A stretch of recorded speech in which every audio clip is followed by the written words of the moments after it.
Hey True Crime Besties, welcome back to an all-new episode of Seriously.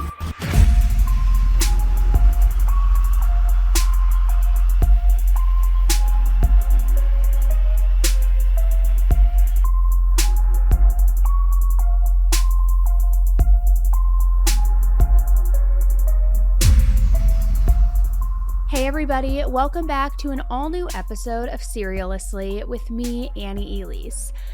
Okay guys, now I know I talk to you all the time and we talk about how we're true crime BFFs, how I like to just break things down with you, talk through things. I don't even know where to begin with this case. I'll be honest, at first I wasn't really sure if I was going to cover it because it was interesting, but there were some unknown details. It was a little unclear.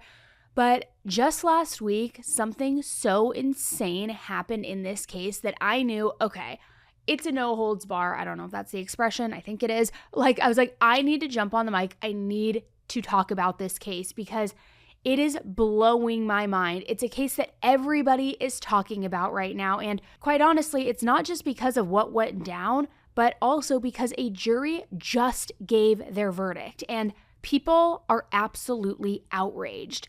It feels, I don't want to give any spoilers away, so never mind, disregard what I just said. But it involves two very similar incidents in two different states in less than a year and a half apart. And in each case, people are just stunned and truly gobsmacked over the way that the authorities handled things. So it's a wild one, and I'm going to probably put a poll at the end of this episode to know what you think. Because like I said, people are so disgusted and outraged right now. I knew I had to talk about this with you guys because I myself, and you'll get it towards the end, it's feeling very reminiscent of another case that we have talked about multiple times on here. So let me just jump right in. I feel like you need to know the backstory. You need to know all the details, even if you're familiar with this case already from the title. There is so much below the surface when we really started doing our digging. So let me just jump right in. She thinks that I'm psychotic, literally psychopath, sociopath, something like that. This is just from him kicking me with his foot and stomping on me while I was on the floor. I'm trying to figure out why we would have a corporal at the jail that took you out, that dropped and telling us that you said, don't put me in the car with her, I'm going to kill her. Yeah, Was that said? I did not say I was going to kill her. I did not say kill. If I think she's going to do something, even if she's not, I might act. It's important to understand when you look at this, you see a kid. When I look at him, I see a psychopath. So on Sunday, September 8th, 2024, 17-year-old Collin Griffith called 911 right after 6 p.m. He was at his grandmother's house in Auburndale, Florida. And when he called, he told the 911 operator that he and his mom had gotten into a very big fight. He claimed that his mom, 39-year-old Catherine Griffith, had chased him around the house with a knife. Now, according to Colin, in the middle of this chase, she tripped, she fell over, and she accidentally stabbed herself in the neck. And Colin's exact words with this were, "I've had a very, very long fight with my mom, and she fell on a knife. She's bleeding from the neck." 911, let's see if you're actually emergency. I haven't been in Florida. I don't know I don't know the secret address. My mom is talking to EMS now. She's bleeding out. Please help. Your mom is doing what? My mom's bleeding out. She's bleeding out. She's bleeding out. She's bleeding from, sir. She's bleeding from the neck, man. She's my mother. Listen carefully. Let her flat on her back on the floor. And when there's anything under her head. You do it here, right? It's totally away from you. Away from me. Where's your mother? I'm my mother. I'm trying to save her. Where are you? Where's her? Where are you? Out in the kitchen. In the house. So the 911 operator told Colin that, he needed to try and stop the bleeding. He needed to perform CPR. They also told him that the police were on their way. So Colin was panicked and did what the operator told him to do, but he also said in regards to stopping the bleeding that his mom had actually been drained of all of her blood, so she wasn't bleeding. All the blood's come out, it's either clotted, it's drained, it's not coming out anymore. but still the operator told him to continue performing CPR. However, it seemed like he stopped at some point. Throughout the call, he did start expressing some panic and some confusion, so when the police officers arrived, they really expected to find a 17-year-old kid who was just inconsolable. I mean, he just witnessed his mom accidentally stab herself in the neck and bleed out. But Colin wasn't inconsolable. Not at all. He was actually the complete opposite. He was calm, he was cool, collected, unbothered. And this was all despite the fact that he was covered in his mom's blood. He seemed like he just didn't care. Even though his mom was still inside the house with him, she was still just bleeding from this deep wound that was on her neck. I mean, this was obviously a very dire circumstance. So it was very strange, to say the least. And things got even weirder, because when the police asked Colin what happened, his response was, quote, "I know my rights. I want a lawyer." He wouldn't say anything else to the police. He wouldn't tell the police any more information about what happened. He wouldn't tell them any more details about what went down during their alleged fight. He was just extremely uncooperative. A 17-year-old kid with his mother now with a knife wound in her neck. So as you can imagine, the police were pretty suspicious of him. I mean, for one thing, like I said, he was just way too calm. He just didn't seem to care about what happened at all. And also, layer on top of that if this was truly an accident, why would he immediately ask for a lawyer saying he knows his rights? It just sounds like almost, I don't know, that he had been preparing for this exact moment. So the police interviewed neighbors in the area, and one of them said that about 2 hours before Colin called 911, so around 4:30 p.m., they witnessed Colin and his mom arguing. And at one point, they say they witnessed Colin grabbing her by the hair. Now, the neighbor who witnessed it, Nancy Jones, said that it all started when Colin was at the house by himself. His mom, Catherine, arrived at around 4 p.m., and Colin came and met her outside. Nancy told the officers, "He opened up the door, and there were a few arguments. I don't know exactly what the words were because I was sitting on my front porch, but the next thing I know, he grabs her and pulls her inside. He just grabbed her. It looked like he grabbed her by the hair." And she said that his mother, Catherine, was screaming at him to let her go.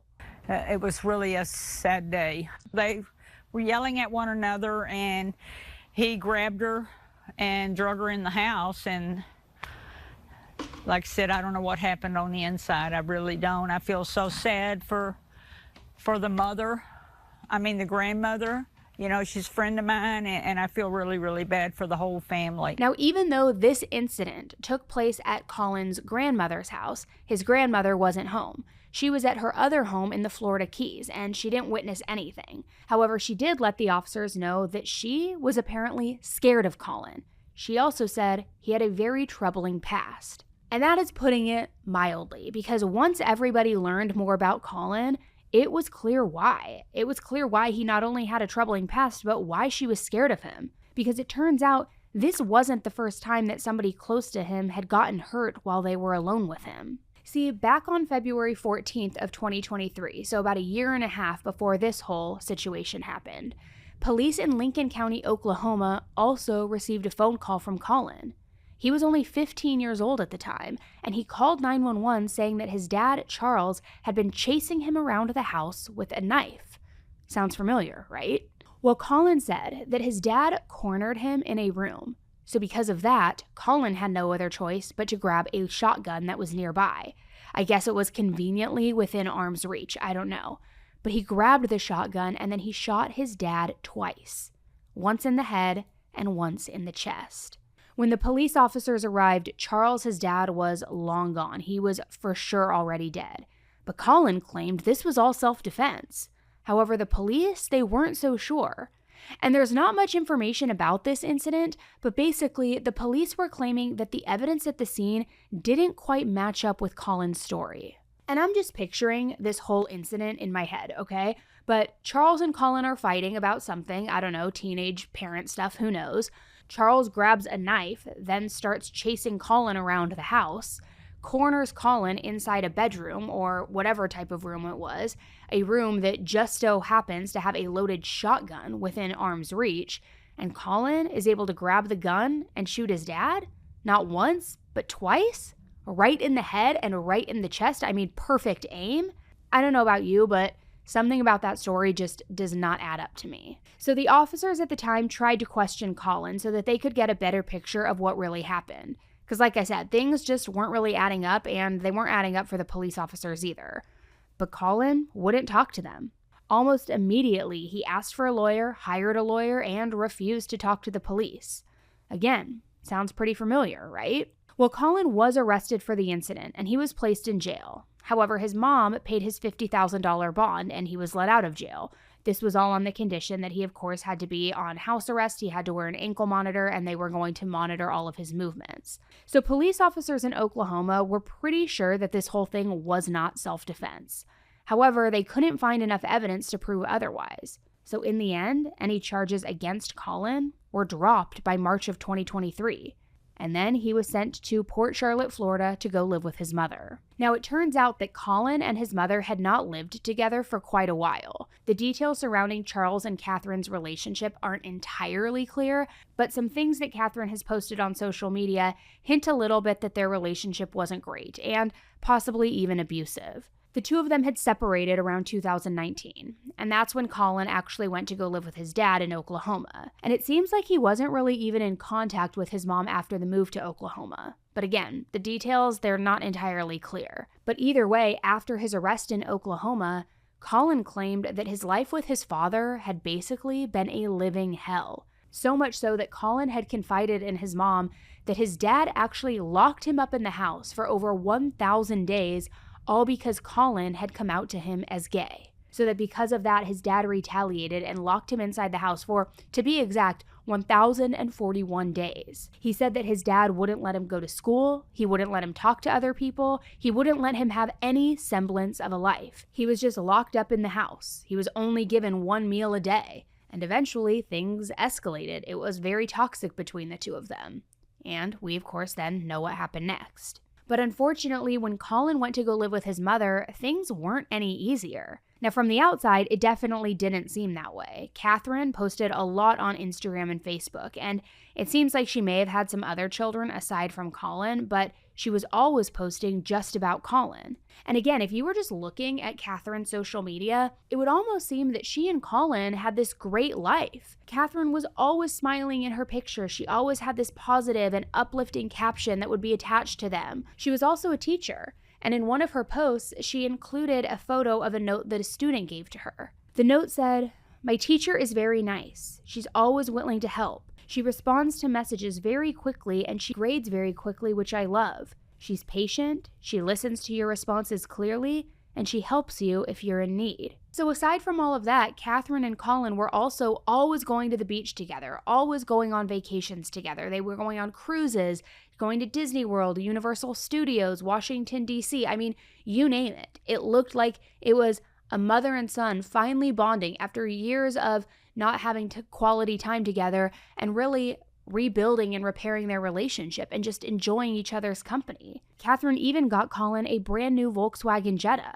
She was just always going out of her way to do anything she possibly could for him, get him anything that would make his life easier for him, and just be a really good mom. But as we know, social media only portrays one side of the story, and things behind the scenes were much rougher, to say the least. Today's episode is sponsored by Liquid IV.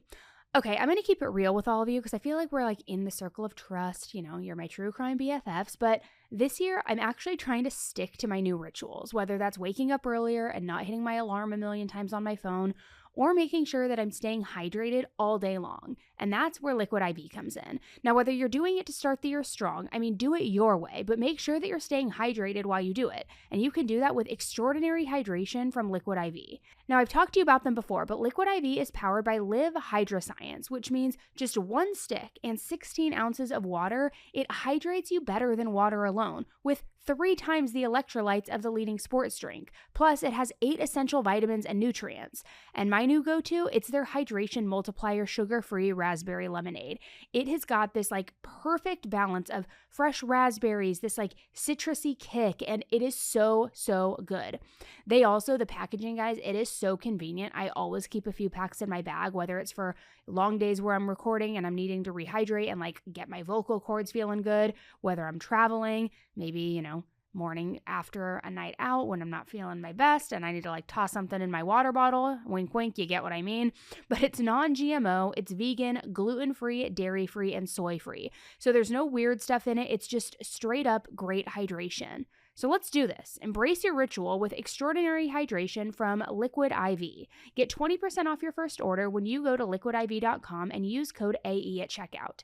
That's 20% off when you shop Better Hydration today using promo code AE at liquidiv.com. All right, I don't know about all of you. I feel like you will agree with me on this one, but I like keeping my money where I can see it. Unfortunately, though, traditional big wireless carriers seem to like keeping my money too. I mean, after years of paying ridiculous wireless bills that were just filled with, you know how it is, like bogus fees, free perks that actually end up costing more in the long run, I finally said, I'm done. I've had enough. I'm going to just say it. It starts with an S, ends with an int. I was over it. So I switched to Mint Mobile. And let me just tell you guys, the savings has been unreal. I thought it was a gimmick. It really isn't. Mint Mobile offers premium wireless plans starting at just $15 a month. You heard that right. $15. And you're not sacrificing anything. You still get high-speed data, unlimited talk and text, all on the nation's largest 5G network. I mean, it's literally the same, if not better, and just way cheaper because, it is better. So the best part about all of this too, and what was always so daunting to me when I thought about switching carriers, is that you can keep your phone, you can keep your phone number, and you can literally cut your wireless bill down. And you don't have to deal with any shady contracts, no sneaky upcharges, none of that. It is so easy. It took me literally like 5 minutes on the phone. It was so simple. So if you're ready to say, bye-bye to overpriced wireless plans and shocking monthly bills, Mint Mobile has got your back. Right now, get 3 months of premium wireless service for just $15 a month. So if you like your money, Mint Mobile is for you. Shop plans now at mintmobile.com/AE. That's mintmobile.com/AE, because saving money, it never goes out of style. Now, upfront payment of $45 for 3 months, 5G plan required. It's equivalent to $15 per month. New customer offer for first 3 months only, then full price plan options are available. Taxes and fees are extra. See Mint Mobile for details.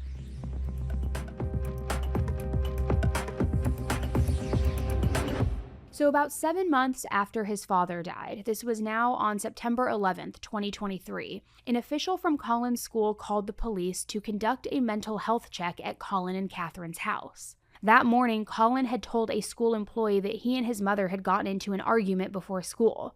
And according to Colin, Catherine said that she was going to kill him and then kill herself. Then she supposedly told Colin to take a gun that she had and to kill her with it. Now, obviously, this was super concerning, so a police officer went to their house to talk to Catherine. But she said that the story that Colin told, it wasn't true at all. She said that morning, yes, they did get into a huge fight, but it was because Colin wasn't doing well in school. He was failing all of his classes. So because of that, his mom took away his AirPods as a punishment. Catherine then said Colin was very angry about that, fuming even. And because of that, he must have made up the entire story about the gun, all as a means to get back at her. Now, I don't know if Colin admitted to lying at that point, but I am thinking that he probably did, because after the police officer talked with Catherine, Colin ended up being Baker acted. Now, we've talked about this a couple of times in different episodes, but in Florida, the Baker Act is a law that focuses on providing emergency mental health services to somebody who's in need of it. So under this law, people can actually be involuntarily admitted to a mental health institution if they're found that they might be a danger to themselves or a danger to somebody else. And it is all classified under the Baker Act. So after the police officers visited the family's home, it was determined that Colin was either a threat to himself or a threat to other people. So he was brought to a mental health facility, and he ended up staying there for a few days. Now, while he was there, his mom, Catherine, contacted several mental health facilities across the state, really trying to find the right one that would provide Colin with long-term help. She knew that he needed more help. She knew that there was something below the surface, and she wanted to help her son, especially because apparently Colin was seeing a therapist well before he was Baker acted. But at one point, Colin threatened this therapist, saying he would kill her if she ever diagnosed him with something. However, despite the threats and despite his reaction, the therapist still diagnosed Colin with PTSD and also a personality disorder. So after being Baker acted, Colin was only supposed to be at the original mental health facility for a very short while. After 8 days, he was expected to go home. But before leaving, Colin apparently told the employees that he didn't want to leave, that he was going to either take his own life or kill them if he had to go home. And get this, he specifically said that he would, quote, throw them out of the car or shoot them or stab them. He also said, I've done it before to my dad. I know I can do it again. Now that statement is very alarming because remember, his dad was killed in a motion of self-defense from Colin. So now for him to be bragging about it and say, I don't want to go home. If I have to go home, I'm going to take my own life. I'm going to kill you too. I've done it before. I did it to my dad. I know I can do it again. That sounds to me like it's not somebody who is vocalizing that they're capable of protecting themselves or killing in self-defense, but it almost sounds to me like it's somebody who's bragging that they have murdered before and saying, I know I can do it again, in terms of, I know I can get away with it again. Again, that's just my opinion. I could be totally wrong. But suffice to say, he didn't go home that day. He was Baker acted once again. Now, his mom, Catherine, did end up finding another facility to go to that was closer to their home, and he spent around 2 months there. At one point, Catherine told someone at the facility, I don't think he can come home because I don't feel safe with him coming home and saying these things. And it isn't clear who she said this to, whether it was a therapist, a police officer, or maybe some other staff member. But I can't imagine how terrifying that must be. The idea of living with somebody who's actively telling other people that they are going to kill you. But eventually, Colin was sent back home. And things only got worse from there. Because just 2 months after he was initially Baker acted, now November 2023, Colin was arrested for domestic violence. This was after pulling his mom's hair and kneeing her in the groin. The police were of course called after this incident, and to nobody's surprise, when they arrived, Colin tried to claim that this was all an act of self-defense. I got off the phone with Rentis, we sat down and we ate, and she started talking to me about how a bunch of really bad shit. And then when I got up and was like, you can't just do that, and she was telling me to shut up, she hit me in the face, and then I reacted like this. She grabbed onto me, I hit her in the stomach, and then I'm a wrestler. It was just reactive. Grabbed her. She got to the ground. I grabbed the phone. I started recording, and then I left. So she hit you in the face? Yeah. But we've been through this. You called Rentis because you know you kind of messed up, right? No, it's because I didn't know who else to call, and I knew that, and I wanted to make sure he knew first off. Okay. Deputies put Colin in cuffs in the back of a cruiser and then talked to his mom, Kathy. It's Catherine Griffith, right? And then 9485. Yes. Okay. So I heard EMS is coming to check out your hand. Okay. And Let me. right here, because he kicked me. Okay. Hey, can I see your hand? Okay. He kicked the phone out of my hand as I was trying to record it. I was on the ground. Medics then checked out Kathy Griffith's injuries. It hurts. I mean, you can see how swollen my knuckles are. It's Okay. He literally stomped on my hand to get the phone out of my hand. Let me see the inside of your hand. All right, do you have any pain to your wrist at all? Or is it just right here in the top of your hand? No, it's all from, of this? Yeah, from here till about here. Okay, when did that happen? When he attacked me. Was that like a couple minutes ago, an hour ago? In the past 20, 30 minutes. And then he takes me here. I have some redness. But Colin and Catherine weren't the only ones who witnessed this fight. Colin's grandmother was also there, and she said it was definitely not self-defense. Colin did not want to come back home. Okay. And I said, you don't have a choice. You have to go back home. And he said, no, I want foster care. And even the corporal was saying, foster care isn't going to be good for you. You don't have issues. You have to work on them. And so we agreed. I talked to him all the way. We talked all the way down. And I said, you have got to learn to get your anger under control. You want to be a Marine. People are going to get it. I'm retired from the service. I said, Very good.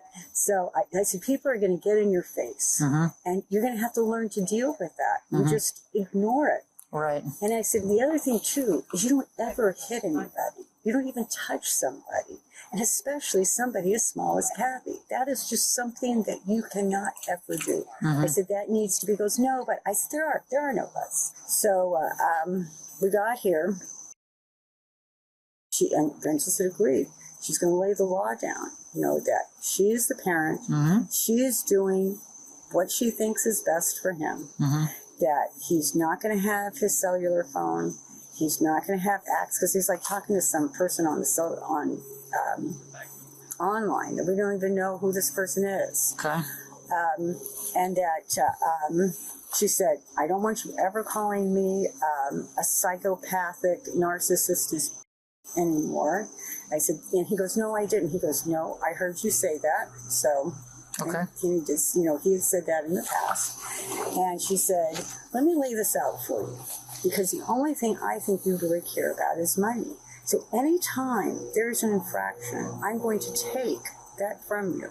And it'll add up. So you have got to fly right, because otherwise, if not, and then he was doing something with his eyes. I think he wanted the phone. And that's all he was concerned about, was getting his phone back. His phone. So was he upset about getting his phone back, or upset about not going on the cruise and going to get evaluated? I think both. Both? Okay. Yeah. And was she trying to record him with his own phone, or two phones were involved? There was two phones. So it was his and hers? Okay. So she, just to kind of clarify, he's like, let's just do it.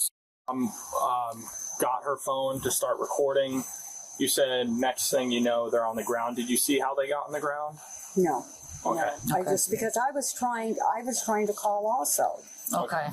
So, but I was very worried she was on the ground, and I went in between them. Deputies took Colin to jail, but before they did, his grandma spoke with him at the patrol car. Got to get your anger under control, okay? I'm saying prayers for you all the time, Colin, and I love you. Mama,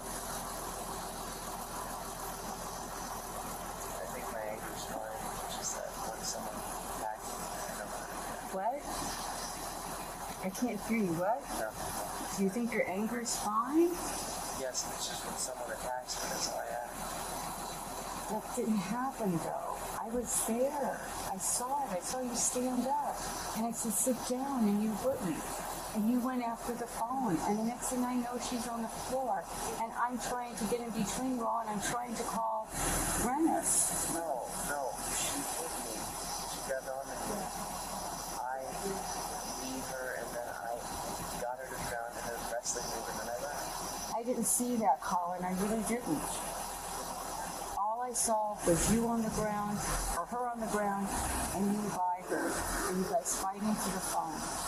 So how did she get on the ground? Why did you stand up? And why did you say? Because I was just trying to have a face-to-face conversation. No, you didn't. You stood up and said, okay, let's do it. Let's do it. Yes, you did. I was there. I was saying, I'm not a psychopath. I'm not this murderer. I'm just trying to peacefully leave or peacefully coexist and just figure something out. And she kept telling me to shut up and shut up. And when I wouldn't shut up, she hit me. No, that's not what happened, Colin. That's not what happened. You never said you wanted to peacefully coexist. I've been saying that. You said that in the car, but not there with her. So this time, because someone else was there to witness what happened, namely Colin's grandmother, Colin was arrested and charged with domestic assault. However, he was released on bond. He was also placed on juvenile probation, and a no violent contact order was put in place between him and his mom. So that meant that Colin was allowed to go back and live with his mom, but if he was violent again, his bond would be revoked and he would go back to jail. Now, before he was released back into his mom's custody, Colin told the police officers that he was not going to get inside a car with her. Once again, he said if he goes home, he's going to kill his mom. And yet, for whatever reason, I don't know how ass backwards this is, but he was still allowed to go home with her, despite him making these threats. However, his comments did get him another visit from the police. All right. Yes, sir. So what's going on, man? Last night, me and my mom went to a physical altercation. I got arrested for domestic battery, but going in front of a judge today, I have a right to a public defender, and we'll see how that goes. Okay. So how is the situation with you and Mom right now? Have things calmed down? Are you guys able to get along? Where are we at? No, sir. It's not good. She thinks that I beat the shit out of her. I don't. She thinks that I'm like psychotic, like literally psychopath, sociopath, something like that. I don't know exactly where she's at. She thinks I'm going to kill her. I want to kill her, or that I want to beat the shit out of her. Do you? No, sir. Okay. I don't want to hurt anyone, let alone my mom, even despite this happening. But I'm not going to take what I consider abuse when someone's attacking me. And how is she attacking you? What kind of abuse are we talking? When she attacked me. When she threw a punch at me and grabbed on me, I grabbed on her back. I got her off of me. She hit the ground, and then I fled and called Rentis, and then he sent someone out. You called who? Rentis, Detective Rentis. Okay. The deputies then questioned Colin about statements he made at the jail. Did you make any statements saying that you were going to kill your mom if you got in a car with her? No, sir. I'm trying to figure out why we would have a corporal at the jail that took you out, that dropped you off with your mom and telling us that you said, don't put me in a car with her, I'm going to kill her. What does this all start over? Has this been ongoing forever, or is this all of a sudden happened last night? For a long time. So I came to live with her after my dad died, and since then, there's just been kind of times when things boil over with her, and she acts out. One time, she pulled a gun on me. I called the cops. I guess I wouldn't believe. What got her to the point that she's doing these things? I don't know. You have no idea. All of a sudden, out of nowhere, she pulls a gun or hit you? It's because that I'm driving her crazy somehow with the way that I act, and I don't know how I'm acting badly. She talks about school a lot. My grades are fine. I got a 3.7 GPA.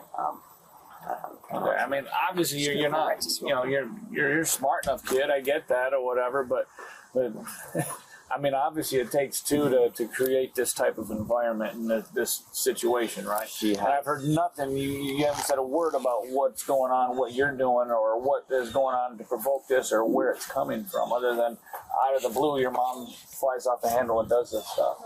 I'm struggling with that a little bit. She claims that because I don't help around the house, don't seem to follow rules. For her is that I don't make a schedule, I don't schedule my day. She has ADHD and a lot of other stuff.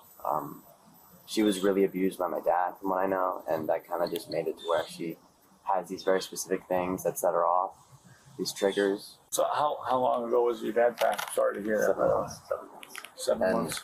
Yeah.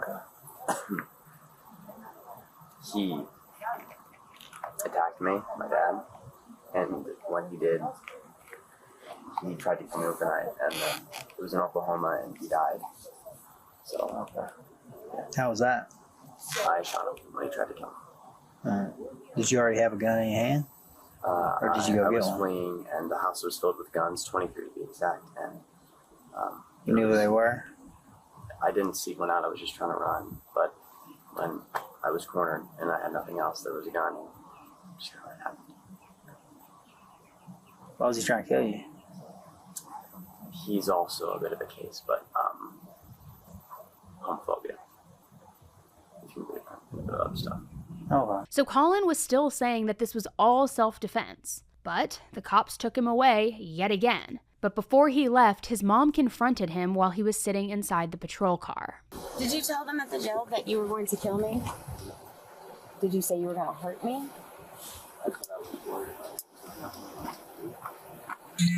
Okay. I heard you say you were worried what was going to happen. Ma'am. Yes, they have to go. Here in the body camera that day, you can hear deputies explaining to the mom why he's being taken away. But I struggle with a kid that's being released from jail and saying, if you bring me back there, she's going to die. If we don't do something, then, shame on us. Yeah, then we're not. Shame on us that then we we didn't do our fail. job and we failed you. And I'm not failing you, nor am I going to fail your son. So some time passed, and then in February of 2024, which is a year after his dad died, Colin ran away from home. Once again, he and his mom had gotten into an argument about something, something or another, whether it was him on his cell phone, his AirPods, whatever it may be, his grades. And this time, instead of hurting her, he got into his car and he drove to his grandmother's house in Auburndale, Florida, which is about a 2-hour drive from where he lived with his mom in Port Charlotte. Now, the reason he went there is because he knew that his grandma wasn't home. She was at her other house in the Florida Keys, so he knew that he would have the entire place to himself. Now, his mom, Catherine, knew where Colin was. She knew where he went, but she still reported him missing to the Port Charlotte police. Colin's grandma also called the police, and she told them, look, even though I'm not at my house in Auburndale and even though I'm in the Florida Keys, I still don't feel safe with Colin being at my house. Like, you gotta go get him. You gotta take him home. So 2 days after Colin ran away, the officers found him in Auburndale. He was turned over to the Department of Children and Families, and they were going to bring him back to his mom in Port Charlotte. But once again, like clockwork, guess what he said before he was turned back over to his mom? He said he was going to kill her, and he this time said he would use any force necessary to do it. But despite all of that, Colin was still reunited with his mom. All right, let's be real. If you can't remember the last time that you slept through the night or had like a stress-free day, you need to hear about CB Distillery. They have got natural solutions for sleep and stress that people cannot stop raving about. Just check out some of their 48,000 five-star reviews. Things like, the best sleep I've gotten in years, or I wake up feeling refreshed and ready to go. And it's not just about sleep. CB Distillery has plant-based solutions to help with stress, mood, focus, even muscle soreness after exercise. And everything is made with high-quality, clean ingredients. So there's no weird additives, just pure relief. Now, personally, my favorite is one of their like little gummies because it's just so easy, it's so simple, it's so quick, and it's kind of been like a life hack for just winding down after really long days and, actually feeling rested in the morning.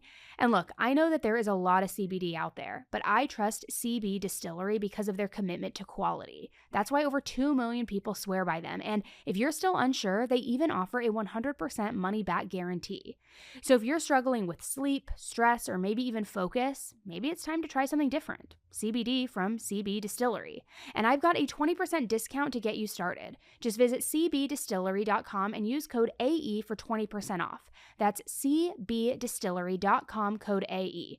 Sleep better, stress less, and thank me later. All right, you guys probably know what I'm going to say right now, so let me tell you if this sounds familiar, but you get home, you're exhausted at the end of the day, you open up the fridge, and there's nothing. I mean, figuring out what's for dinner night after night is the worst, and honestly, I don't have time for last-minute grocery runs, and I end up always just like DoorDashing or Postmating, and it's just like, doesn't travel well. It's gross by the time I eat it. It's a fortune and I'm wasting money.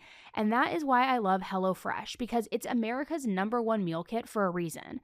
With HelloFresh, you get farm-fresh, pre-portioned ingredients and delicious seasonal recipes that are delivered straight to your door. I also don't have to stress about meal planning. And let me just tell you, it has saved me so much time. If I'm ever in a rush, their 15-minute meals have been a lifesaver. It's 3 simple steps and then boom, dinner is done. And right now they also have ready-made meals that go from fridge to fork in just 3 minutes. So whether I want to cook or just heat something up, HelloFresh has options. So if you're ready to ditch grocery store stress and make mealtime so much easier and not waste money on like food that doesn't travel well, listen up. HelloFresh is giving my listeners up to 10 free meals, plus a free high-protein item for life. Just go to HelloFresh.com/AE10FM. That's HelloFresh.com/AE10FM. And I promise, once you try HelloFresh, you will wonder why you didn't do it sooner.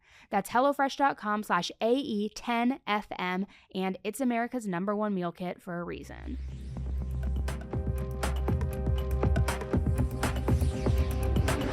So Colin is back with his mom at this point now, but it has been a very tumultuous 12 months. His father died, he had killed him in self-defense, he had multiple arrests, or not arrests, but I guess police taking him away, and he did have a lot of domestic disturbance phone calls. He had been admitted in and out of different mental health facilities. He was constantly making threats against his mother and other people, even threatening to take his own life. It was just a very rough 12 months, a very rough period. And unfortunately, it didn't stop there. Months went by after being reunited with his mom, and things were still rocky. Catherine's social media even indicated that she was having a rough time. At the beginning of September 2024, she posted this on Facebook. I am thankful that no matter what I encounter or experience, I have family, friends, and a community of people who are here to support me, even on the days when I have not been the best me. Thank you to everyone who has helped me see that this life is an adventure worth living and fighting for every day. Life lessons are just those, lessons. Then, a few days later, she posted a photo with lyrics from the Taylor Swift song, It's Time to Go. These lyrics read, that old familiar body ache, the snaps from the same little breaks in your soul. You know when it's time to go. Sometimes giving up is the strong thing. Then, on September 6th, Catherine and Colin got into another argument, this time about chores. Once again, Colin wasn't happy, so he ran away to his grandma's house in Auburndale. Once again, she was in the Florida Keys, so Colin had the home all to himself. Now, this was a violation of Colin's probation that stemmed from his arrest back in November of 2023, because he wasn't supposed to leave Charlotte County, where Port Charlotte was located. But Catherine was trying to give Colin some space, and she hoped that he would just come home on his own. However, she was starting to get a little bit worried, because he was violating his probation, and this meant that if he didn't come home on his own, his probation was going to still be in effect. He would not be let off. So she texted him on September 7th, asking him to come home. But he refused. Then, on the morning of September 8th, she sent the following text message to her neighbor. She said, Hi, if Colin texts you again, please tell him he needs to come home. He's violating his probation, which he was supposed to be off of as of October 6th, 2024. But now, he will never be, because I'm meeting with his probation officer Monday morning if he doesn't come home by 10 a.m. today. He knows the time and deadline, and he's choosing to skip it and hide out at my mom's house in Polk County, which is a violation. He won't listen. I am going to drive to get him, and if he doesn't get in the car, then Polk County can deal with him. She texted another neighbor, Hey, please do not let Colin or the police into my home. I'm not opening my door, and according to my attorney, they have no authority to make me speak with them or to come into my house. Please don't come down and try to come in, because they will try to follow you in if you unlock my door. I'm safe and fine. Colin just hates me, and honestly, I'm tired of this crap. And those text messages are very concerning because not only does it sound to me like a mother who is just very frustrated and quite honestly at her wit's end, but also trying to still protect her son, make sure that he gets home and doesn't violate his probation, and trying to do what she can do to manage the situation. So at around 2 p.m., Catherine still couldn't convince Colin to come home. So she did what she felt she had to do, and she drove the 2 hours to Auburndale and arrived there right around 4 p.m. And 2 hours after she arrived, Colin placed that 911 phone call that we talked about at the beginning of this episode. At about 4:30, witnesses and neighbors see Colin and Mom arguing outside, and Colin grabs his mother by the hair and drags her into the house. Just about 2 hours later, that's when we receive a 911 call where Colin said, I've had a very, very long fight with Mom, and she fell on a knife and she's bleeding from the neck. Our investigation clearly and unequivocally shows that that circumstance did not occur like that. In fact, he used similar language to when he made the 911 call, 18 or 20 months earlier, when he shot and killed his father. And while Colin's behavior was already suspicious to the police, what they found inside the house made them even more suspicious. Remember, Colin claimed that he and his mom had this huge fight, that they were running around all over the house, and made it seem like it was just complete chaos. But that is not at all what the authorities found when they went inside. We looked inside the house. He said there was a protracted fight, and the home is neat and clean and no evidence of any kind of a large fight or a long fight, as he said. Inside the house, hardly anything was out of place. They did, however, find a bloody 12-inch kitchen knife with an 8-inch blade, but nothing else indicated that a huge fight happened. They also, of course, found Catherine, and unfortunately, Catherine was pronounced dead shortly after the police arrived. The next day, an autopsy was performed, and the medical examiner was not buying Colin's story at all. Catherine had this wound to her neck that was incredibly deep, and it wasn't consistent with her just falling accidentally on this knife. To the medical examiner, it seemed more likely that someone purposefully plunged this knife into Catherine's neck. The wound, it seemed intentional, not accidental. And the sheriff didn't hold back any punches when he described what the authorities thought happened. It's important to understand, when you look at this, you see a kid. When I look at him, I see a psychopath. I see totally erratic behavior, to the point that he's already, at 17 years of age, shot and killed his father and got away with it, and stabbed his mother in the neck so hard that the knife went all the way through and was to the back of her neck, and she died there. He's being charged with first-degree murder, obviously, and we're asking the state attorney's office, it's their decision, but our state attorney's office is the greatest to prosecute him as an adult. We've also wrapped back around with the prosecutors, the DA's office, as they call them in Oklahoma, and they said, if we develop information during this investigation that allows them, they will reopen the murder investigation in Oklahoma and potentially charge him out there.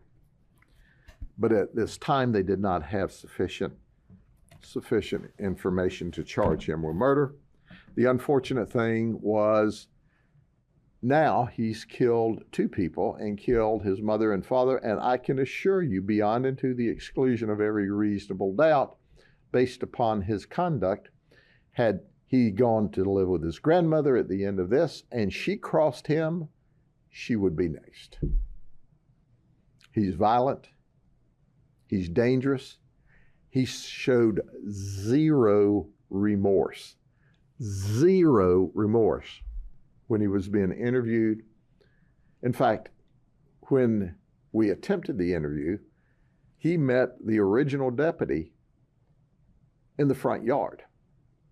And he didn't say, Mom's in here, Mom's bleeding to death, Mom needs help. He looked the deputy in the eye and says, I know my rights, I want an attorney.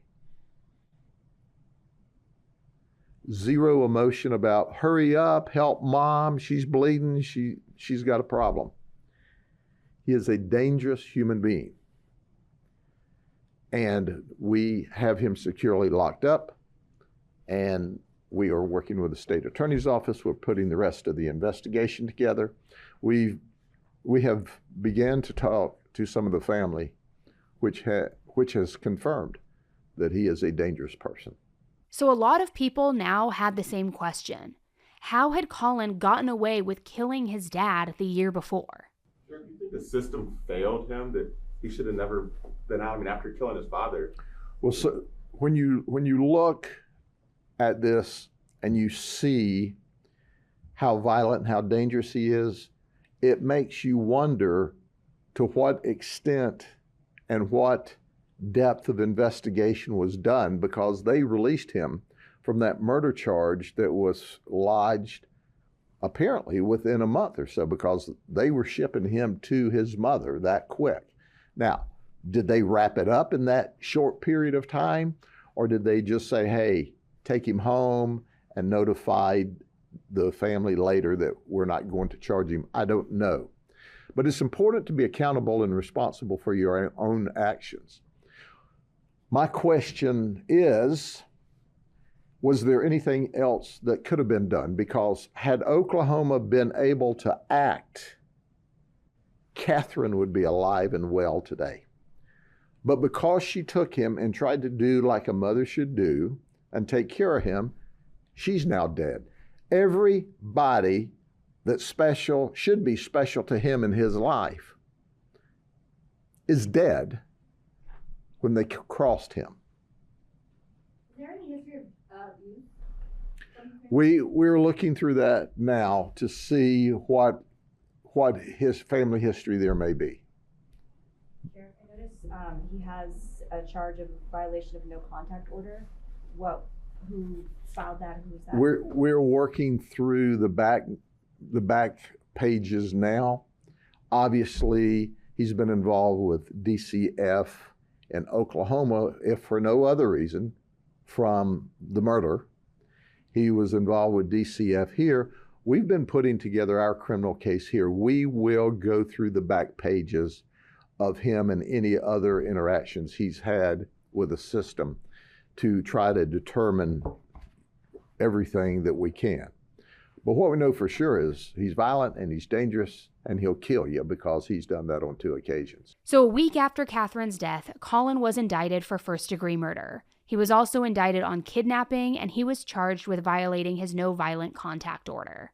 The state attorney later announced whether or not they would charge Colin as an adult. I'm Brian Haas, state attorney for the 10th Judicial Circuit of Florida. The Polk County Grand Jury indicted Collin Griffith on the charge of first-degree murder for the killing of his mother in Auburndale last week. I made the decision to charge this 17-year-old as an adult based upon the egregious facts and circumstances of this case. Charging a minor as an adult is not a decision that I take lightly, but as state attorney, it is my responsibility to do so when warranted.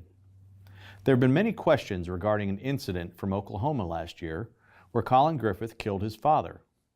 While I have been informed that charges were not brought in that case, Polk County law enforcement continues to work with the authorities in Oklahoma to be sure they are provided all relevant information and evidence that will allow them to continue to evaluate their case as they deem necessary. The Polk County, Florida murder charge will now move on to an arraignment.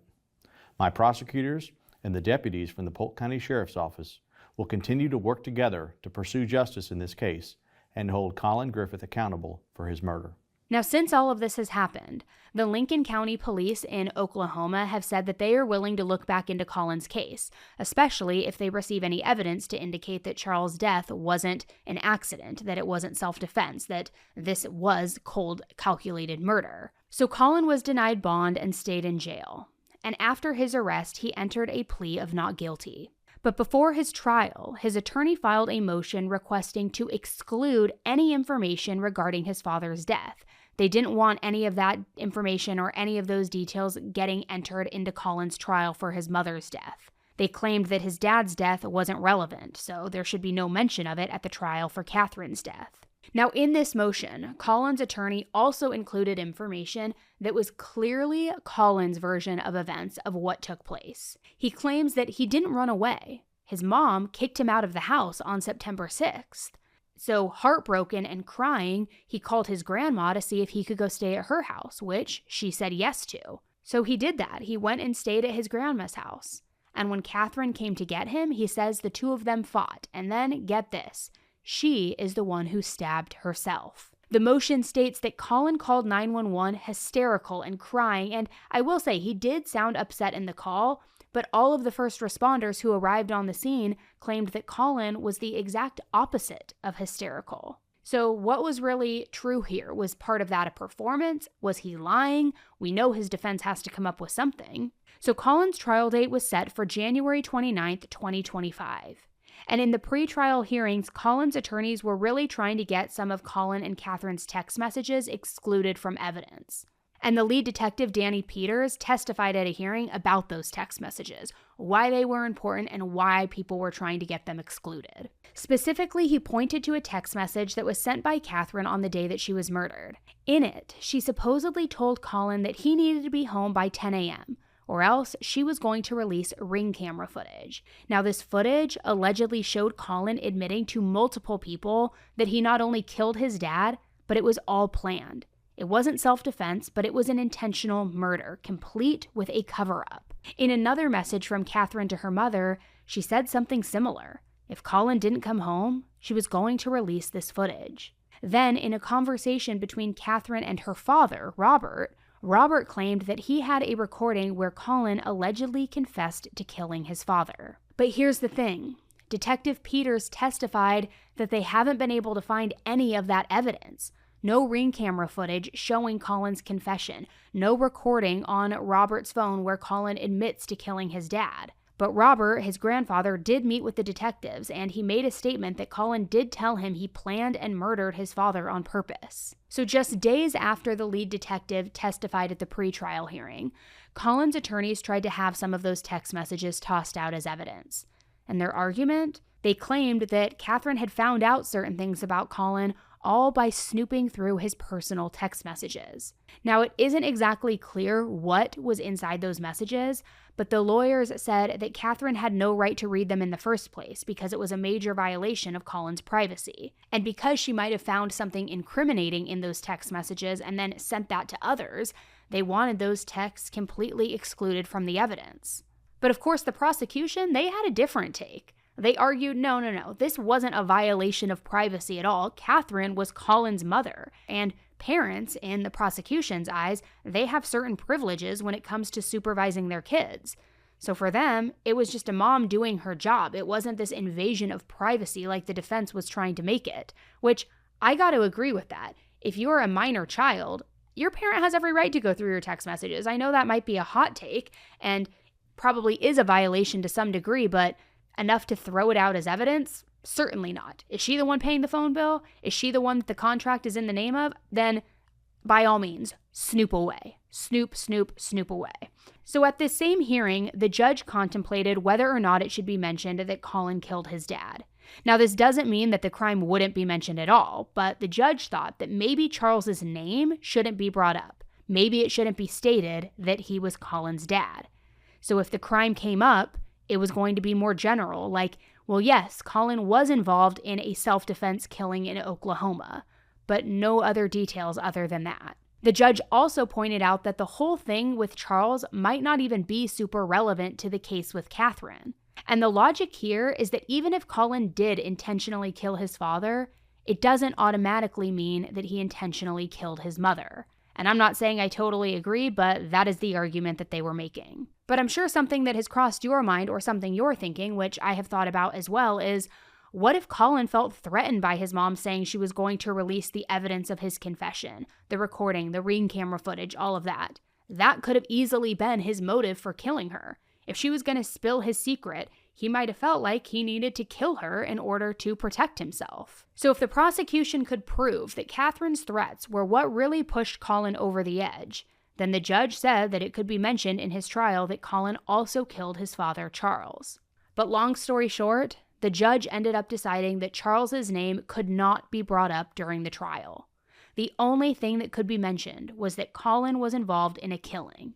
If anyone brought up Charles by name, they could be charged with contempt of court, and then the trial would also be declared as a mistrial. And this felt like a huge blow to the prosecution, to the public. I mean, you're not giving the jury the full picture of what happened here. Although I get it, in a lot of cases, not just this one, you can't necessarily bring in information from former crimes or other circumstances because it is not relevant to the crime that you're on trial for. So Colin's trial officially began on January 29th, 2025, and it did not go how you are expecting. I feel like a lot of my listeners on here are women, but I know there are some men on here too, and what I'm going to talk to you about now is like inclusive of all of you. It's not just a girl problem, it's an everybody problem. I feel like everybody should love your hair, but let's be real. It can be really difficult when you're dealing with shedding or thinning, and I know because I've been there. And that's why I started using Nutrafol. I heard about it. I heard people rave about it. I saw it on my feed. I started using it. And honestly, I wish that I had started sooner. Nutrafol takes a whole body approach to hair health from working from the inside out. So that it really targets key root causes of thinning, like stress, hormones, aging, nutrition, even lifestyle. And let me just tell you, after sticking with it, I've noticed less shedding, stronger strands, and my hair just looks and feels like healthier overall. And what I love is that Nutrafol is a physician-formulated and 100% drug-free product. So it's made with clean, high-quality ingredients that support your hair's natural growth cycle. And in a clinical study, 86% of women reported improved hair growth after 6 months. 86%! Building a hair growth routine is so easy because Nutrafol ships it straight to your door. There's no prescription required, and if you subscribe, you can save up to 20%. Plus, you get access to free naturopathic doctor consults and a Headspace meditation membership, which, Let's be honest, I feel like, especially listening to true crime, we could all use a little meditation every now and then. So if you're ready to take control of your hair health, start your journey today with Nutrafol. And for a limited time, Nutrafol is offering $10 off your first month's subscription plus free shipping if you go to Nutrafol.com and use promo code AE. That's Nutrafol, promo code AE. Don't wait, give your hair the support that it deserves.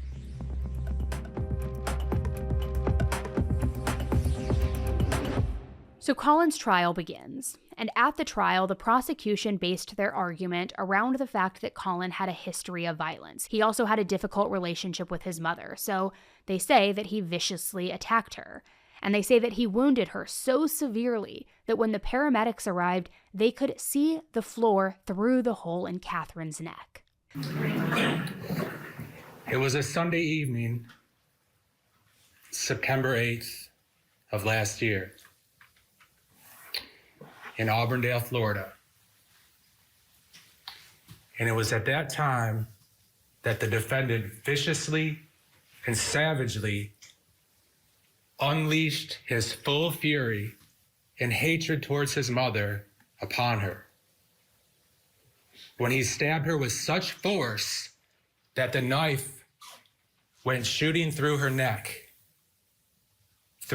muscles, through her esophagus, through her trachea, through her thyroid cartilage, and shot out the other side of her neck. You will hear and see that as this happened, she began to bleed and bleed profusely through the huge gash in her neck. While she bled, the defendant was there and watched as the blood came out of the huge hole in her neck. You're going to hear that he was there as he watched the blood and the life drain from her body until she took her final breath and was officially dead. You're also going to hear that this was exactly what the defendant meant to do, and that this is exactly what the defendant had thought about doing and had wanted to do for quite some time. Throughout the trial, the prosecution really painted this picture of Colin being this extremely spoiled kid, that his mom was constantly buying him nice things, fancy vacations, getting him these gaming consoles, and he had this endless supply of Starbucks, just really never wanted for anything. And they said that if she ever threatened to take those things away, well, that's when Colin would completely lose it and start threatening her. They also brought out several witnesses to support their claim that Colin had a history of being violent. One of them was Deputy Alexander Sharp, the officer who responded to that domestic call that led to Colin's arrest back in November of 2023. According to Deputy Sharp, when he arrived on the scene, Colin was totally calm and totally collected, almost like nothing even happened. Meanwhile, Catherine was visibly shaken, and she even had marks on her stomach from where Colin had hit her. Colin, however, claimed that Catherine is the one who punched him in the face first. So he says because of that, he kneed her in the groin to defend himself. But Deputy Sharp had a hard time believing this story because Colin didn't have a single mark on him. No bruising, no redness, no swelling, nothing that backed up his version of events. Other witnesses who testified for the prosecution were officers who worked at the facility where Colin was Baker acted. One detective testified that she even heard Colin make several statements about wanting to hurt or kill his mother. He even said that he would rather be in a psych ward, in jail, or in foster care rather than live with Catherine. She continued that Colin was just a very manipulative person who became furious anytime somebody told him no. But he also knew how to be respectful to the right people, like his grandma, who frequently brought him things while he was in that facility. Another witness, Corporal Joella Moore, testified that Colin told her that he had two different personas, Colin 1 and Colin 2. Colin 1 was just trying to survive and get through each day. But Colin 2, he was a completely different story. Colin 2 would do anything to protect Colin 1, including killing his mother. However, on another occasion, she recalled Colin saying that Colin 1 would probably kill his mom too. Catherine's father, Colin's grandfather Robert, also took the stand, and he testified that he remembered Colin saying multiple times that he was going to hurt his mother. Based upon your personal observations, did it appear that the defendant trusted you and would talk with you and confide in you about certain things, grandfather, grandson topics? Yes. Did there come a time when the defendant said something to you that was very disturbing to you? Yes. Tell the jury about what the defendant said to you. My grandson was very aggravated at his grandmother and his mother. He said, "I am so tired of these two bitches. I'm disgusted." He said, "My mom, I keep thinking over and over, I want to slit her throat. I want her to bleed out. I want to smell the blood. I want to feel the blood. I want to feel the life and the blood leaving her body." Now, when he said that, what went through your mind? I needed to take a deep breath and do what I could to discourage that thought, because thoughts become words, words become actions. What did you say to him in response? I said, "Colin, I love you, buddy, but you can't have those kinds of thoughts and focus on them and then speak them, because you will cause them to become reality. Please think positive things about your mom, about yourself, and about a good future together."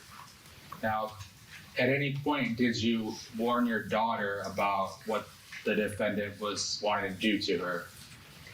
I did, but I did not use the exact words because there was so much malice.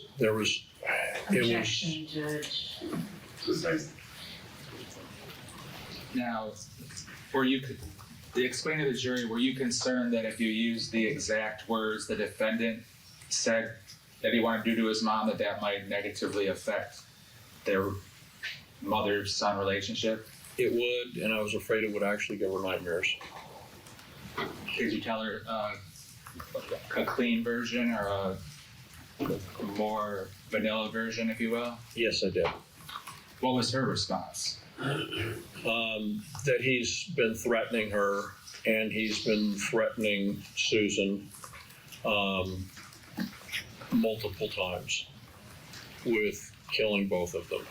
The prosecution then brought lead detective Danny Peters to the stand, and he discussed that ring camera footage that was found the morning of September 8th, the day that Catherine died. In that footage, Catherine is on the phone with Colin, who has already left the house and was at his grandmother's house.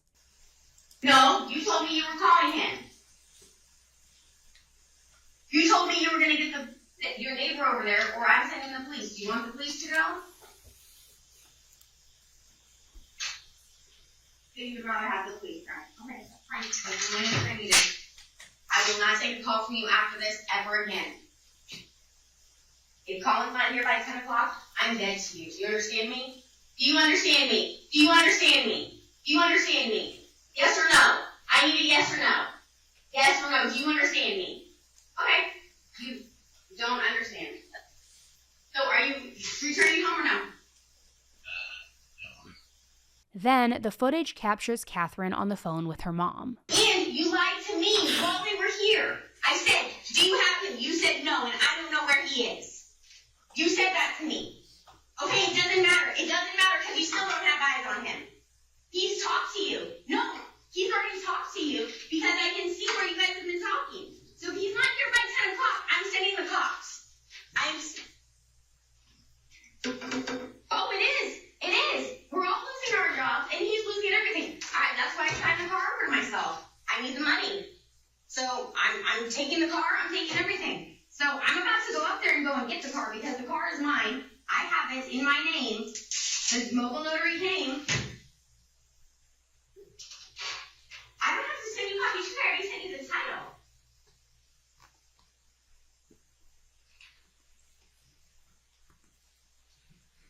I already sent you a picture of the title, and you already saw what it looked like. So I'm not going to sit here. Okay, then you need to go back through the pictures because you also said you don't have the pink picture that shows it. You also said that you don't show the call records and that you believe Colin. even though he's there at your house. So you're illegally the law. Tell him for house, and he has to go back home. Is that correct? No. I'm asking you a specific question. Have you told him he needs to go back to his house? No. Did you tell him he needs to be back home to this house by 10 a.m.? And he needs to vacate your house if he does not have permission to be at your home? He completely blocked me, and he's completely removed himself from his Apple ID so that he cannot be tracked. So, right on that.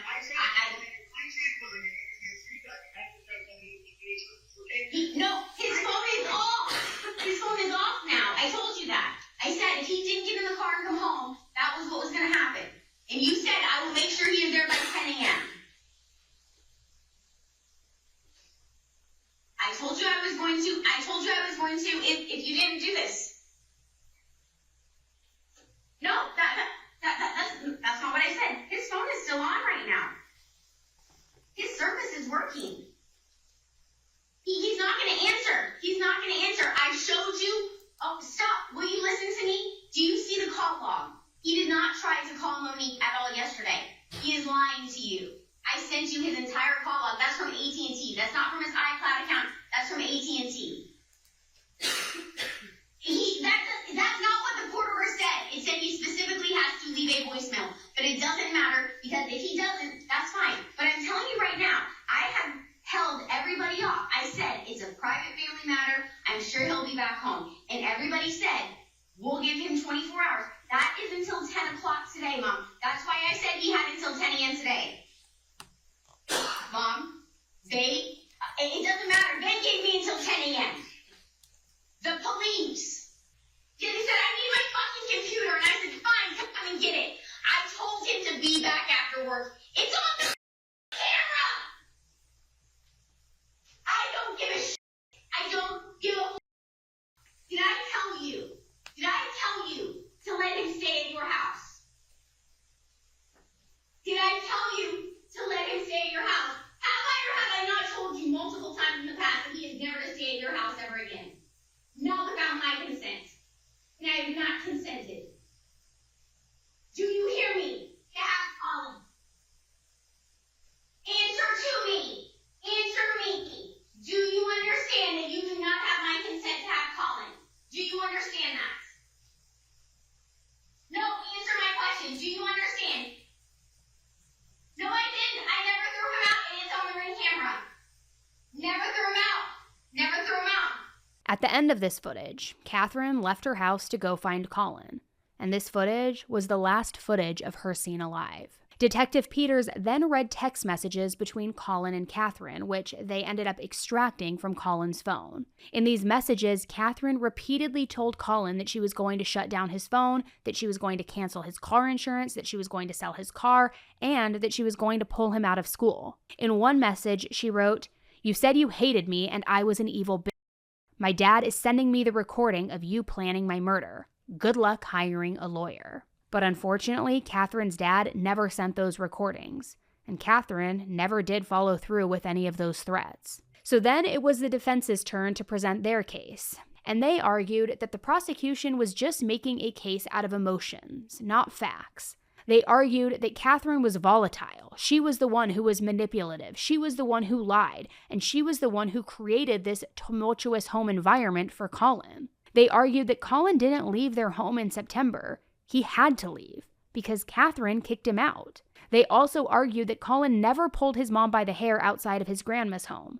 Instead, their version of events was that Catherine pulled up to the home to get Colin, and she started screaming at him. So to avoid making a scene, Colin asked her to be quiet and then guided her inside by the arm where they could have more of a private conversation and not bring so much attention to themselves. However, the neighbor who witnessed this whole altercation testified that Colin did not just gently grab her arm and guide her inside. He violently pulled her by the hair while Catherine was telling Colin, "Let me go." Now, Catherine's mom testified too, but she testified for the defense. She was basically in total support of Colin. And this was really surprising to me because supposedly, remember, she made the statements in the past where she expressed that she was scared of Colin. And you even heard her earlier calling BS on his version of events, but now here she was testifying for him. Now, I will say that that could either be because she truly believed Colin and believed that this was accidental and that Catherine did this to herself, or it could be that she was his grandma. She felt sorry for him. He now no longer had his father, his mother. She loves her grandson. She wants to protect him. Maybe it was like her just being in denial and wanting to save him and protect him. So in her testimony, she testified that Catherine was unpredictable, often randomly cutting off family members, and in general having a pretty bad relationship with most of them. And apparently, Catherine had also been Baker acted a few times and had tried to take her own life on multiple occasions. Colin's grandmother also claimed that Catherine lied often about a lot of things. She even claimed that Catherine lied once about being sexually assaulted. And on top of that, she testified that she even witnessed Catherine handing Colin a gun and telling him to shoot her with it. She said that she beat him with a belt, made him do push-ups, made him hold a weight over his head while he ran in place. Just a lot of horrific behavior for a mother to push onto her son. However, on the flip side, she also said that one time Colin took a knife from her house.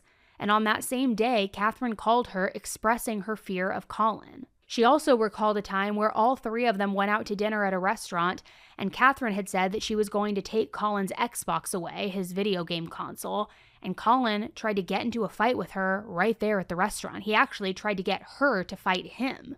And it just sounds like a very volatile relationship between both of them, and maybe they both needed help. I don't know, but it seems like there was definitely some toxic behavior. So then, as the defense is carrying on with their case, in a very shocking twist, the defense claimed that Catherine's death was actually a case of, quote, suicide by son. Now, their argument was that Colin and Catherine did, yes, get into a fight, but she was the one who grabbed the knife first. And according to them, she did it on purpose. They said that Catherine knew exactly what she was doing. This was all part of her behavior. She was manipulative. She wanted to push Colin into a rage, knowing that it was going to escalate into a deadly fight that would leave her dead and make him look guilty to take the fall. Almost like a twisted reverse Gone Girl, but between a mother and a son. And if you think that that argument would actually work on a jury, well, take a listen. There are no defects nor omissions in the verdict. Counsel for the state, counsel for the defendant, rise and hearken to the verdict. Mr. Griffith, rise and hearken to the verdict. State of Florida versus Collin Griffith. Will the jury find as follows? As to the defendant in this case, the defendant, as to count one, the defendant is not guilty. As to count two, the defendant is not guilty. So say will, this 5th day of February, 2025. That's right. The whole by son argument, it worked. The trial ended on February 4th, and by February 5th, 2025, the jury found Colin not guilty. Not guilty on all charges. The jury that found him not guilty today made up of one man. The rest of them were women. Both Griffith's grandmother and aunt were in the courtroom today, and they both were supportive of him, guys. They supported him. Now, when this verdict came in, I've got to tell you, people were outraged. When I tell you, I have not seen a single comment or statement from anybody saying that they think the jury got this right. Everybody is in just complete shock and disbelief. And the majority of people, the general consensus, especially that this happened in Florida, is that this feels like it's Casey Anthony all over again. People are dumbfounded, kind of like, what the hell is going on here? What's happening in Florida? How could any jury find him not guilty? And some people are even taking it further, predicting he's probably going to kill his grandmother next because he's only 17 years old. 17 years old. Both of his parents are dead. I would imagine he now is, yes, going to go live with his grandmother. And what happens when she takes away his Xbox? What happens when she takes away his cell phone and when he doesn't just run full reign on that house? What's going to happen? In my opinion, this kid is clearly disturbed. He has a lot of issues.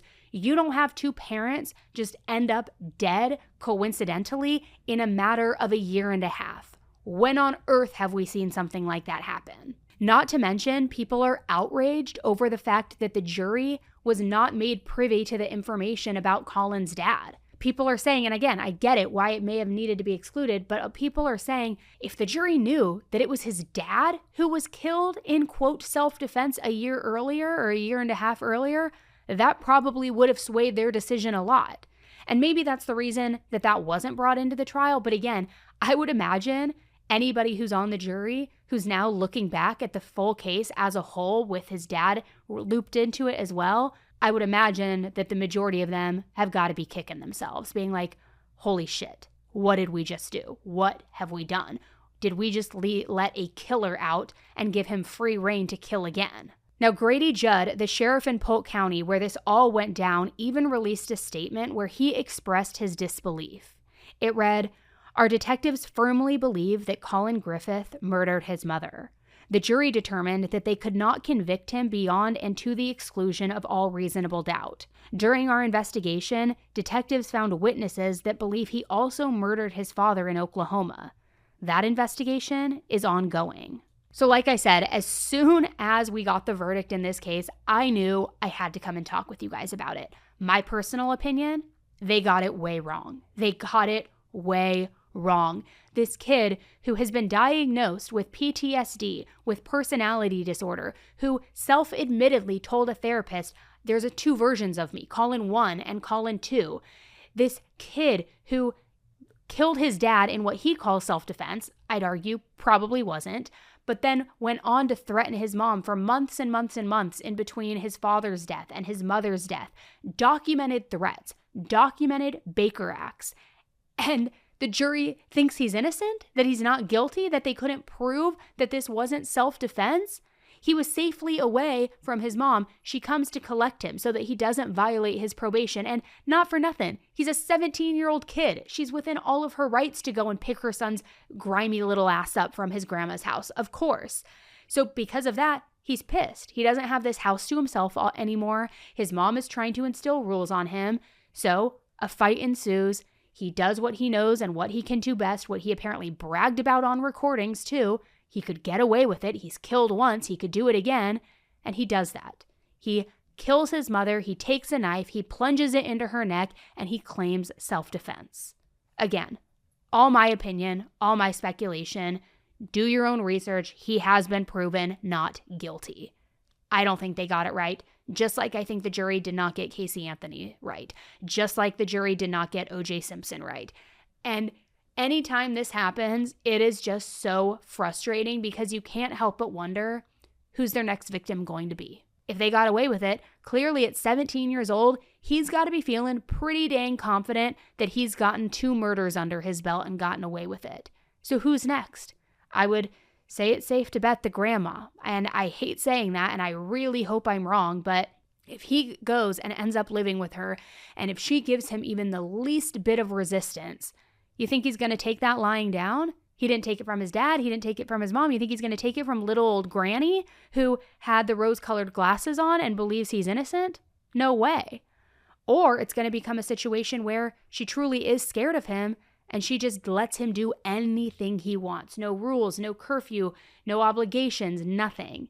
Or, and I'm just kind of spitballing here as things are going, if he ends up becoming the beneficiary now because his parents are dead, his grandma's will, whatever's included in that, does he become such a deadbeat because he clearly doesn't have a lot of drive or self-regulation to where then he kills his grandmother because he wants the inheritance, he wants the money? I mean, there's a million different options on the table here. But I would say in my gut, I don't think that we have heard the last of Collin Griffith. And that is a terrifying thought. So I told you guys at the top of this episode, I'm going to put a poll over on Spotify. I wish Apple had a polling section. They don't though, and YouTube doesn't either. But I will put the poll on Spotify. If you were on the jury, how would you have voted? Would you have voted guilty or not guilty? And why? And you don't need to give me a whole long explanation. I just am curious, guilty or not guilty, and if you want to give an explanation, please do. And since we don't have the polling feature on Apple or YouTube, let me know in the comment section on YouTube, and you can let me know in the review section on Apple. I'm just blown away. As I was watching this trial happen, I had it playing on Court TV every single day here in my studio, and we were following it. I am dumbfounded. I cannot believe that this is where we landed. And everybody is in shock. I mean, this is outrageous. And when you see his little smirk in the courtroom when the verdict was read, it's a diabolical teenage kid who just got away with 2 murders. 2 murders, not even at the same time, where it was just like, oh, he was found not guilty on both. 2 separate times. I mean, at least the investigation is still ongoing into his dad's death. So maybe charges will come with that. Hopefully, because yeah, technically he wasn't found not guilty. They just didn't charge him with all that. So like, we'll see what happens with that. And maybe he will be held accountable, and that will be his karma and the justice for his mother as well. But I guess we got to just wait and see. So thank you guys for tuning in to this episode. It's an infuriating one, and I know it's probably going to leave a lot of people just angry and upset. But this is one of those cases where it really does, you try to make sense of how somebody could come up with this. And I'm sorry, I'm not trying to jury shame. I believe in our justice system, but like sometimes they don't get it right. Sometimes they just do not get it right. And I do not think that they got it right here. And I just hope that his grandmother stays safe over the course of the rest of her life, but we'll see. All right, guys, thank you so much for tuning in. I will be back on the mic with you on Thursday with everything breaking this week in the true crime world. Our episode Headline Highlights comes out on Thursdays. It goes out on YouTube on Fridays. So I will see you back for that. Oh, and as a side note, I did see a lot of your feedback regarding wanting me to talk more about Justin and Baldoni and Blake Lively. Although I did get some feedback from the YouTube community too that they want me to stay more with like the true crime focus. So I tried to meet in the middle. My sister and I, if you guys know Amy, she's been on here before. She's a true crime enthusiast like myself.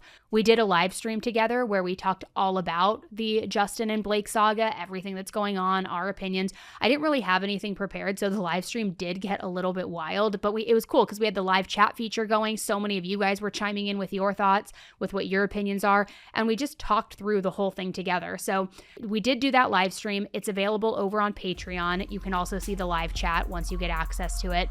So I will link that in the show notes, or you can go to patreon.com/AnnieElise. You can check out the live stream there.